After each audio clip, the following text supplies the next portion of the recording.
Bombay high court ने Badlapur encounter पर सवाल उठा दिए हैं। हाईकोर्ट ने पुलिस की भूमिका पर भी सवाल उठाए हैं। इसे एनकाउंटर नहीं कहा जा सकता, हाईकोर्ट की तरफ से ये कहा गया है। वहीं हाईकोर्ट ने यह भी कहा कि पहली नजर में ही गड़बड़ी दिखाई दे रही है। पुलिस की बंदूक अनलॉक क्यों थी, हाईकोर्ट ने यह सवाल किया है।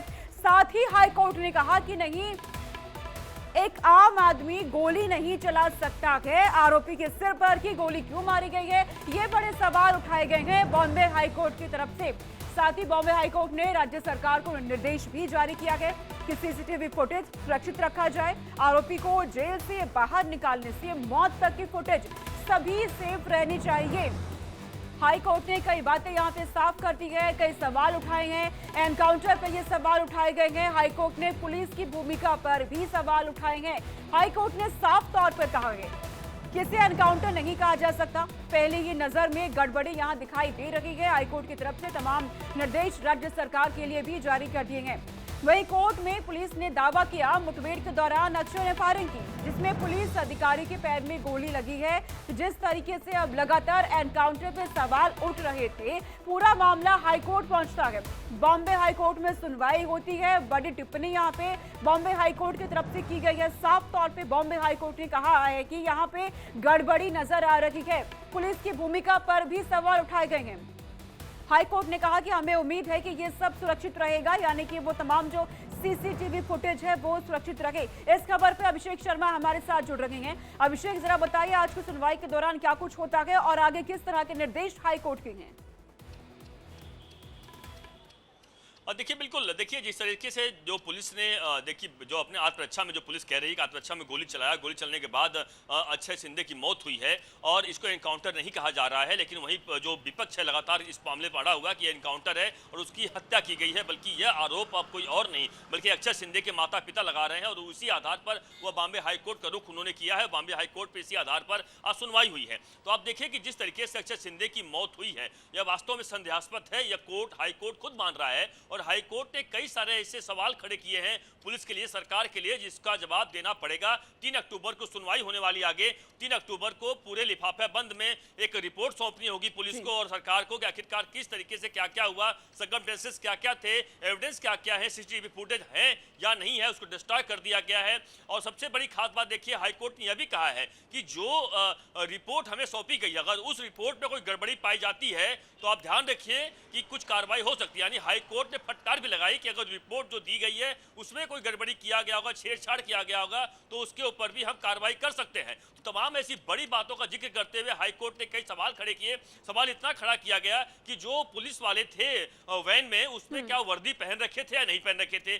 दूसरा सवाल था कि क्या जो अक्षय सिंधे था उसे हथकड़ी लगाई गई थी या नहीं लगाई गई थी। अगर हथकड़ी लगाई गई थी तो वह कैसे पुलिस के कमर से रिवॉल्वर निकालता है और उसके बाद रिवॉल्वर निकालने के बाद वह उसका जो लॉक होता है, लॉक खोलता है, उसके बाद वो गोली चलाता है और अंदर 4 लोग बैठे होते हैं और कोई बचाने नहीं आता है। हाईकोर्ट ने यह भी सवाल खड़ा किया कि क्या जो पुलिस वाले थे वो एक्सपर्ट थे या नहीं थे।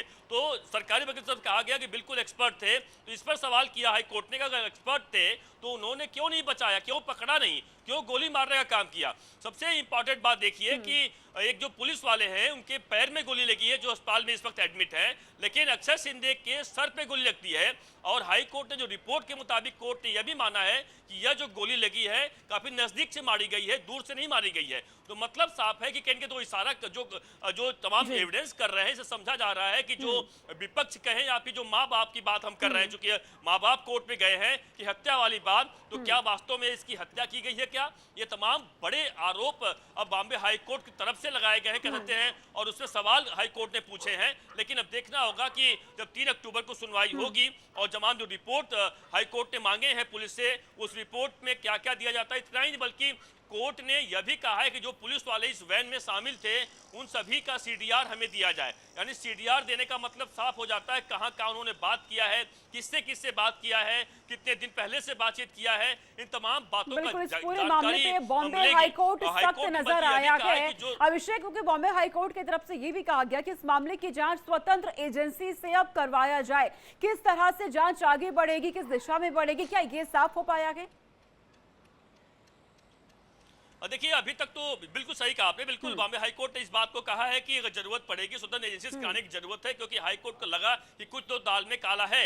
यह प्राइमा फेसी जो हाई कोर्ट का जो स्ट्रक्चर कहते हैं, जो उनके टिप्पणियां आती है, उन टिप्पणियों के आधार पर ये बात हो रही है। लेकिन देखिए अभी तक जो जांच हो रही है, एसआईटी गठित की गई है। एक आईपीएस पंजाब राव उगले एक आईपीएस अधिकारी हैं, उनके मार्गदर्शन में 8 पुलिस अधिकारी हैं, उनके मार्गदर्शन में एसआईटी गठित कर पूरे मामले की जांच पड़ताल चल रही है। और पुलिस से जांच पड़ताल जो एसआईटी टीम है शुरू भी हो चुकी है कि आखिरकार कैसे क्या क्या हुआ, किस जगह पर हुआ, तमाम जानकारियां ली जा रही है। लेकिन जिस हिसाब से हाईकोर्ट का जो आज टिप्पणी आई है, इसका मतलब साफ है कि 3 अक्टूबर को जो रिपोर्ट सौंपी जाएगी बॉम्बे हाई कोर्ट में सरकार द्वारा, पुलिस द्वारा, अगर उससे सेटिस्फाई हाई कोर्ट नहीं हुआ, संतुष्ट नहीं हुआ, तो आप यकीन मानिए कि हो सकता है पूरा मामला सीबीआई को सौंप दिया जाए। खुद बॉम्बे हाई कोर्ट, क्योंकि सरकार तो सौंपना नहीं चाहेगी, लेकिन बॉम्बे हाई कोर्ट हो सकता है इस पूरे मामले को स्वतंत्र एजेंसी का मतलब साफ हो जाता है, एक सीबीआई इस पूरे मामले की जांच पड़ताल करे। क्योंकि मांग यह भी की जा रही है सीआईडी जांच पड़ताल करे, लेकिन सीआईडी चूंकि राज्य सरकार के अंदर में ही आती है, पुलिस के अंदर में आती है, तो कहीं कुछ गड़बड़ी हो सकती है, ऐसा भी लगातार विरोधी पार्टी आरोप लगा रहे हैं। इसलिए इस पूरे मामले की जांच अगर बॉम्बे हाई कोर्ट को लगता है तो शायद सीबीआई को सौंप दिया जाए। क्योंकि इससे साथ में एक आपको ये भी जोड़ दूं, देखिए कई साल पहले आपको याद होगा ख्वाजा यूनुस का एक एनकाउंटर हुआ था, जिसमें पुलिस वालों ने कहा था कि वह पुलिस की वैन से भागने का प्रयास कर रहा था, उस दौरान उसे वहां पर हमने मारा। लेकिन सवाल है, उसकी मां की तरफ से बॉम्बे हाई कोर्ट पे उस दौरान भी एक अपील दाखिल की गई थी, याचिका की गई थी कि नहीं, उसकी हत्या की गई है। आखिरकार तमाम ऐसे बात सामने आई, ऐसे साक्ष्य सामने आए जिसमें यह सबूत निकला कि हाँ, पुलिस वालों ने सच में उसकी मारकर हत्या की गई है।